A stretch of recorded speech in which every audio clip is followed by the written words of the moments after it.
Ça enregistre. Parfait.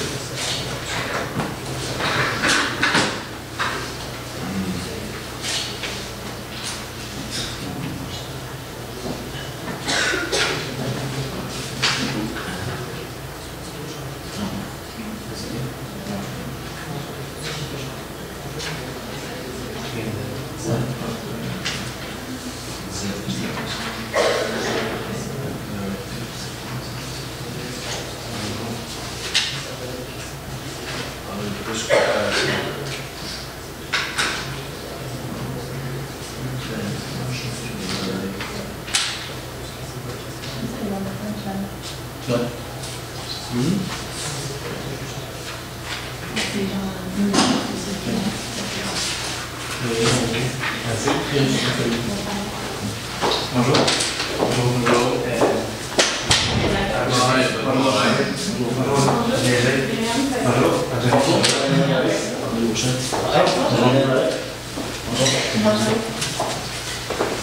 Juste avant de commencer, juste vous spécifier, est-ce que vous êtes bien Myriam Pinsonneau, Marc Genet et Jean-Daniel Vallée? Oui. Oui. Ok, je vais vous expliquer un peu comment ça va se dérouler.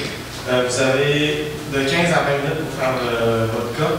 Et si vous faites en bas de 15 minutes, vous avez des pénalités de 10 points. Quand il vous reste 10 minutes, je vous montre la 7 pancarte, 5 minutes, 2 minutes, 30 secondes. Et les 10 dernières secondes, je les montre avec mes doigts. Donc, bonne chance. OK. Quand vous êtes prêts, vous commencez. Donc, bonjour, nous, on est la firme que vous avez engagée pour le cas de votre entreprise. Oui, voilà. Est-ce que c'est moi qui le change ou bien? Oui. Ah, OK. Donc, notre mandat, c'était de choisir le local, en fait, de déterminer un local pour votre entreprise et vous aviez le choix entre le nouveau Saint-Roch ou un local dans le secteur industriel.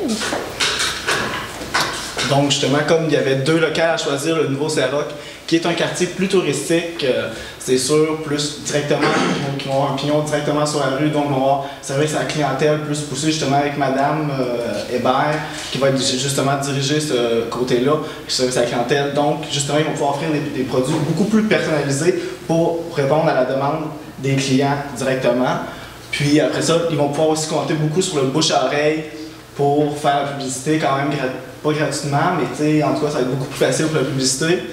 Puis, c'est sûr, par exemple, qu'ils vont avoir un contrat aussi directement avec l'hôtel, donc une livraison à tous les jours. Il va falloir qu'ils portent des produits frais. Donc, c'est sûr que ça va être beaucoup d'organisation, mais c'est un contrat tout le temps qui va apporter de l'argent sécuritairement à l'entreprise. Donc, c'est sûr que c'est un bon apport. Puis, il va aussi avoir des difficultés, par exemple, pour le transport, parce que c'est sûr que le quartier Saint-Roch, c'est plus petit, donc c'est sûr qu'il va falloir qu'il y ait un camion de livraison qui soit adapté pour la circulation dans ce coin-là. Puis, pour le secteur industriel, donc c'est sûr que c'est industriel, donc pour la livraison, ça va être parfait, pour les camions, tout ça, ça va être parfait. Mais c'est sûr que côté un petit peu plus négatif, il n'y aura pas de contact direct avec les clients, à l'exception justement pour l'épicerie, les 50 épiceries qui vont desservir. Donc c'est sûr qu'il va y avoir un petit contact, mais pas nécessairement avec les clients. Donc les produits vont être beaucoup moins personnalisés. Il va falloir qu'ils s'adaptent pour le marché qui est concurrentiel, beaucoup plus concurrentiel sur mettons, les gâteaux à chambre, tout ça. Donc c'est sûr qu'ils vont probablement plus être noyés d'un océan de pâtisseries qui sont déjà offertes. Donc il va falloir qu'ils se démarquent beaucoup plus. Puis justement, il va falloir qu'il y ait une bonne image dans les épiceries, il va falloir qu'ils se créent un logo, il va falloir qu'ils soient beaucoup plus dynamiques pour pouvoir se faire un nom. Contrairement au pignon sur rue avec Saint-Roch. Puis justement, là, la livraison, par exemple, il va falloir qu'elle s'effectue 3 fois par semaine. Donc, à peu près ça, pour les épiceries, la distribution des 50 épiceries. Puis c'est sûr, comme j'ai dit au début, la facilité de transport. Bon, voici les résultats qu'on a créés pour un nouveau Saint-Roch. Donc, tout d'abord, les ventes étaient évaluées à 125 000 $ pour la première année. Sur ce montant, il y avait la moitié qui allait être un rachat de l'hôtel. Donc, on a pris le montant, on l'a divisé par deux. Puis, vu qu'il y avait une différence de 15 % d'escompte qu'il voulait avoir, donc on a mis l'escompte sur vente sur la moitié de 125 000 $. Donc, on va avoir des ventes nettes de 152 625 $. Par la suite, on a pris les prix de marchandises vendues pour les farines et les matières premières, qui étaient dans le nombre de kilos, pour avoir une marge bénéficiaire de 100 200. Par la suite, on a pris les charges d'exploitation pour la première année, Il y avait achat d'équipement, loyer, notion négative, risque présentoir, publicité lors du lancement, télécommunications, chauffage, électricité, assurance. Tout ça pour un grand total des charges de 60 260. Ce qui nous donne une base bénéficiaire nette de 39 940 pour la première année. Par la suite, nous avons été pour l'année 2012 et 2013. Ce qu'on a fait, c'est qu'on disait dans le cas qu'il avait demandé ses ventes de 15 %. Donc, on a toujours pris les ventes fois 15 %. Et ça donnait un montant de 189 750 $. On a fait la même chose que pour la première fois, on a dit que la moitié des ventes, c'est qu'on était qu'une règle de 3. Ça nous a donné un montant des ventes, l'escompte sur vente de 14 231 $. Pour des ventes nettes de 115 719. On a fait la même chose avec la farine et avec les matières premières, on a fait la règle de 3 parce qu'il y avait une hausse de. Si on vend plus, c'est sûr que ça va nous prendre plus de farine pour faire la réduction des pâtisseries. Donc, on était avec la règle de 3 aussi de ce côté-là pour avec des montants que vous voyez au tableau. Donc, la vente bénéficiaire avait augmenté. Par contre, où est-ce qu'il y a une différence dans l'état des résultats de l'année précédente? C'est dans les charges d'exploitation. La publicité lors du lancement, il a fait partie du lancement, donc on l'a enlevé. Fait que les achats d'équipement, vous avez le loyer, entretien et réparation qu'on a rajouté parce qu'on va quand même avoir des réparations, des machineries qu'on a quand même calculées. On y est environ à 100$ par mois. On s'était dit que ça avait longtemps qu'il y avait du bon sens pour la première année, parce qu'en réalité, on a quand même acheté du stock assez neuf, pas une affaire usagée, donc ça va être moins cher de voir la réparation. Par la suite, la publicité, on ne l'a pas enlevé au complet. On a quand même gardé une partie parce qu'on s'est dit à chaque année, on fait quand même des publicités. Ça va se parler de nos produits, c'est quand même la deuxième année, ça nous prend une publicité. Donc on a coupé une moitié par contre de publicité pour la deuxième année. Par la suite, les communications, chauffage, des frais qui avaient augmenté de 10% qui étaient dans le cas. Fait qu'on a augmenté de 10%. Tous les autres frais, assurance. Pour un total des charges de 61 121 $, qui nous faisait une marge bénéficiaire de 54 069 $. Comme vous pouvez voir ici, nous avons enlevé les salaires. Okay? Le salaire était quand même, en partie, c'était le salaire de M. Hébert, son fils et sa femme. Ils partaient d'entreprise à 3, socialement collectif, et on disait que mettre leur salaire dans tous les résultats, ça allait à quoi sa place? Ça allait mieux venir à capitaux propres parce qu'en réalité, c'est des retraits non autorisés ou des retraits autorisés qui pouvaient l'utiliser. Donc, ça ici, c'est le montant qu'ils peuvent vraiment faire. Après ça, s'ils veulent se diviser le montant en 3, bien, pour les premières années, c'est pas le salaire national. Un employeur, un entrepreneur, ne prend jamais un salaire à lui les premières années parce qu'il ne fait pas d'argent habituellement. Donc, le salaire absolument, il prend un salaire de 100 000 $. Donc, il fallait plus avec des retraits non autorisés et autorisés avec le montant qui est resté. L'année 2013, on a encore une hausse des marges bénéficiaires nettes que vous pouvez voir sur le tableau. Alors, toujours en prenant la même règle qu'on a fait pour la farine, la même affaire pour les totales des charges de 10%. C'est bon, s'il vous plaît. Et vous voyez ici, on a fait aussi de 2015 à 2020. Alors, on a dit en réalité, on voulait voir 1 an, 2 ans, 5 ans, 10 ans. On s'est dit que ça était un bon complet jusqu'à 10 ans, c'était pas les montants qu'on allait faire.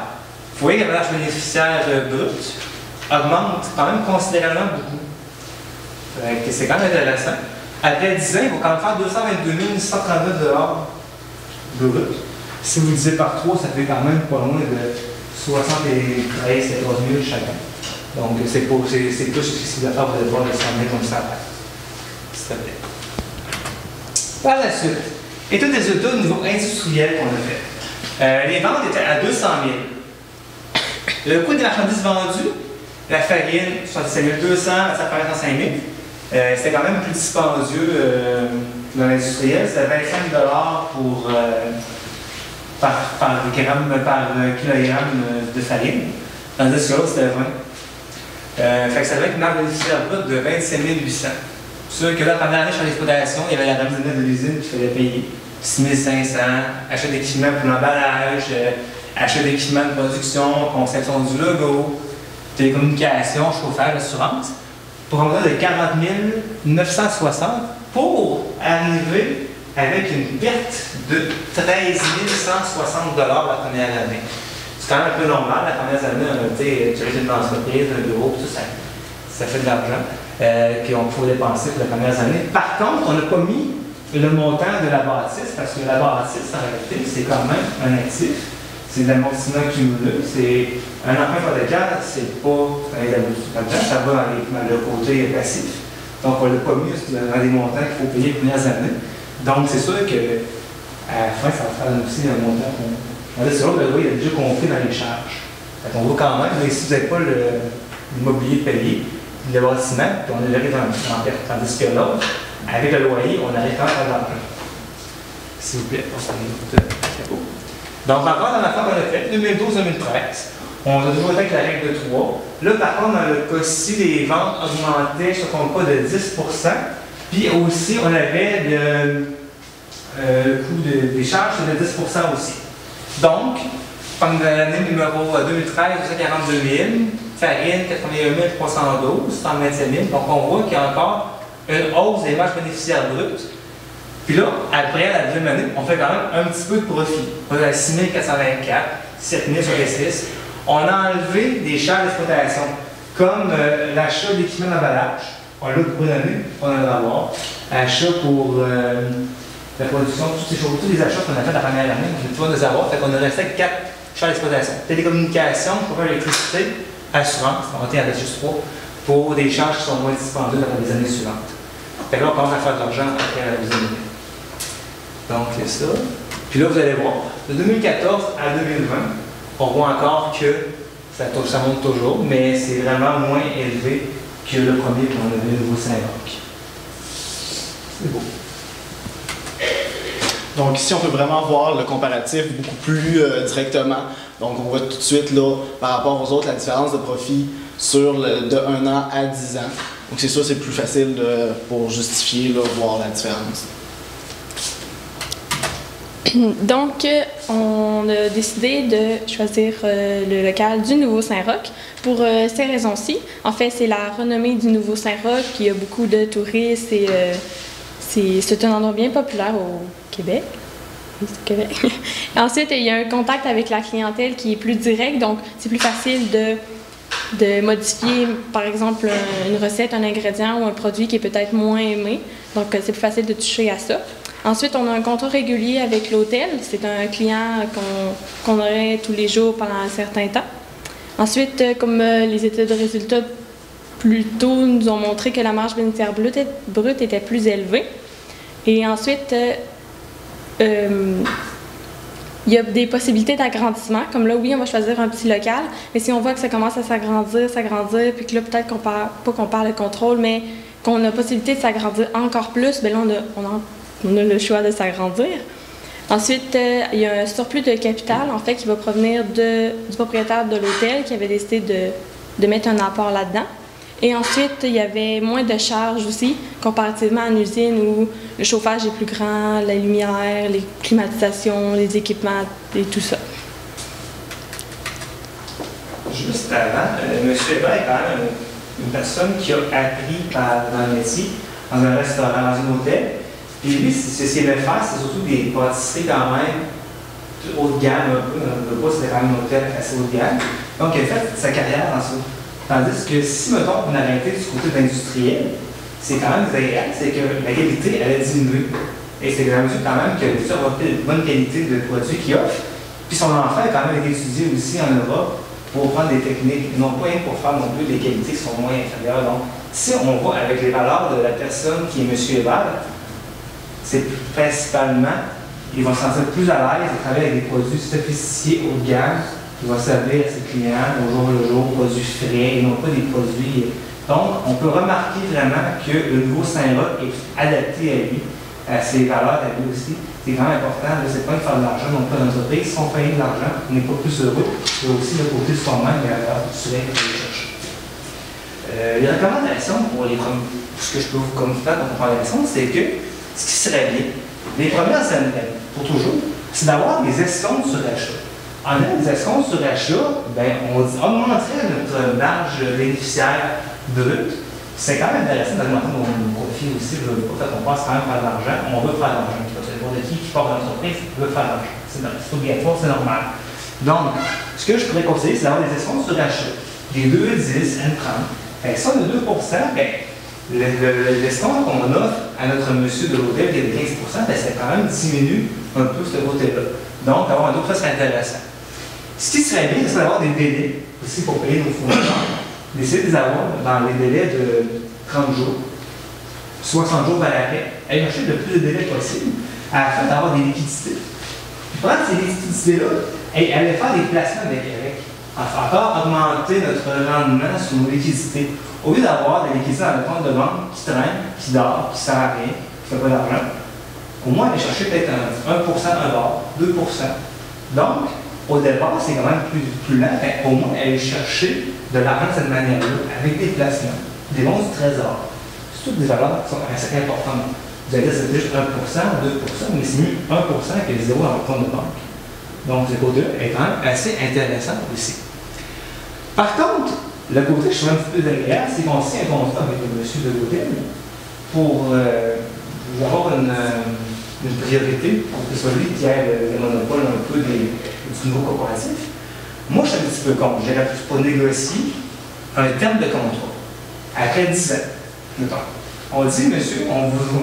Pas trop avec ça, vous nous donnez quand même un capital financier au départ, il nous aide quand même à partir. Moi, j'irais sur 10 ans. Après 10 ans, rien ne nous empêche d'aller partir dans l'industrie industrielle si on veut augmenter ou augmenter notre réseau.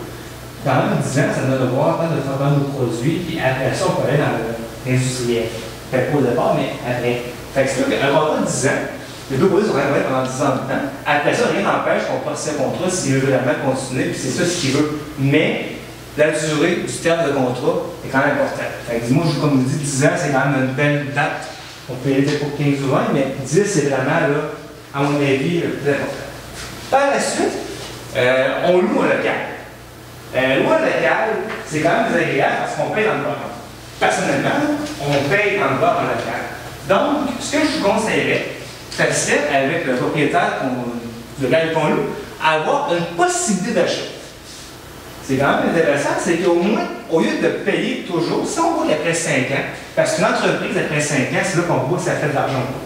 Habituellement, après 5 ans, une entreprise sur 2 tombe là. Donc, si après 5 ans, on t'offre, puis on se rend compte que ça va bien nos affaires, bien, rien ne nous empêcherait de pouvoir dire au propriétaire, on veut acheter votre local. Donc, ce serait intéressant d'avoir un contrat qui dirait, donc dans 5 ans, la partie qui paye, au pire, la moitié de ce qu'il paye en loyer, bien, qui peut le mettre en argent pour payer, après ça, acheter le local. Donc, en achetant le local, on augmente on a nos actifs, puis on dit, au moins, on diminue un peu la perte de payer dans le beurre le local. Fait que, comme on va faire ça, on a tout ce que je peux vous conseiller de faire. Donc, merci beaucoup de votre écoute.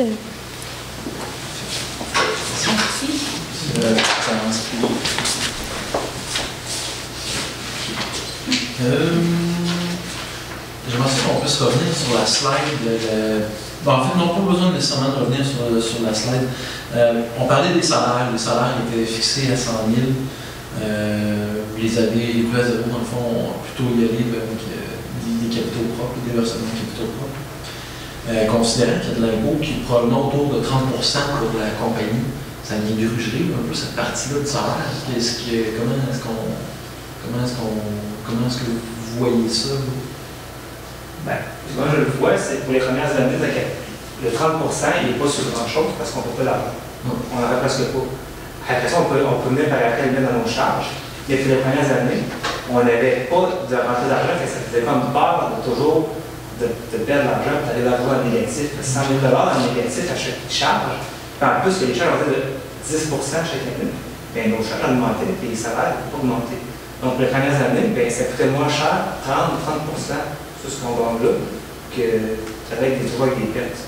Donc, évidemment, c'était préférable de payer les 30% pour les premières années.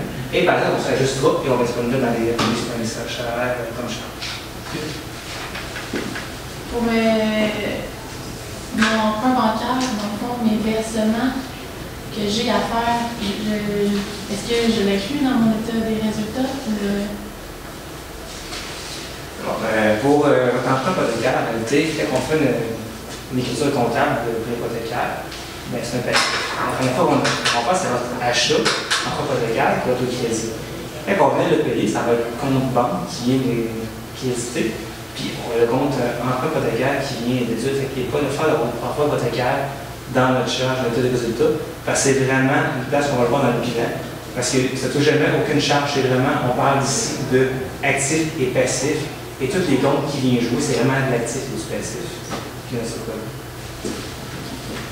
Mais par contre, dans la même optique, problème qu'il va avoir est-ce qu'il va avoir une problématique de liquidité au début, considérant que je comprends très bien le principe d'actif, passif, et effectivement, c'est normal que ça se retrouve aux états des résultats. Mais n'empêche qu'au niveau du cash flow, il va y avoir des versements à faire. Est-ce que vous pensez que ça peut être problématique? Bien, c'est pour ça que du côté de l'industriel, ils sont pas industriels normalement.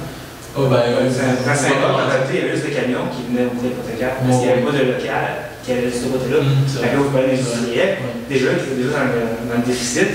C'est sûr qu'avec le cash flow que vous parlez, il y avait quand même 82 500 $ qui étaient en capital fourni, puis le reste, c'était par la banque. Donc, on voit que déjà là, avec l'industriel, ça ne fonctionnait pas d'avance. En plus du capital. Parfait. Pas de question. Sinon, je voulais savoir le fait qu'on a un partenaire, M. Tremblay, qui demande un escompte sur les achats, puis nous fournit à peu près 50% de nos ventes. Est-ce que c'est un avantage, c'est un inconvénient? Comment vous positionnez sur ce fait-là, sur ce contrat-là? Bon, vous parlez du 15 mais moi, je vous dirais que la première année, c'est important. Parce que l'entreprise, il faut se faire une clientèle. Quand on n'a pas de clientèle au départ, c'est là que les entreprises, c'est laborieux, puis qu'ils ne réussissent pas à faire de profit, puis qu'ils lâchent après 5 ans. Tandis que là, il y a quand même la réputation du restaurant. Le restaurant, il amène quand même du capital au départ, il amène de la clientèle, de la liquidité. Après ça, nos compagnies qu'on a, ces compagnies-là, en réalité, elles vont nous référer des clients au hôtel parce que quand même, ça a une présence. Donc, les clients qui vont à cet hôtel-là, puis qui aiment ces gâteaux-là, bien, après ça, ils vont aller chez eux quand même manger des gâteaux. Donc, oui, c'est un 15 mais ce 15 %-là, à long terme, on va se faire reconnaître. Fait que je trouve que c'est vraiment important de donner 15 %. Oui, c'est quand même pas mal. Si nous allons chercher un 2 % de discount sur nos achats, on tombe à 13 %.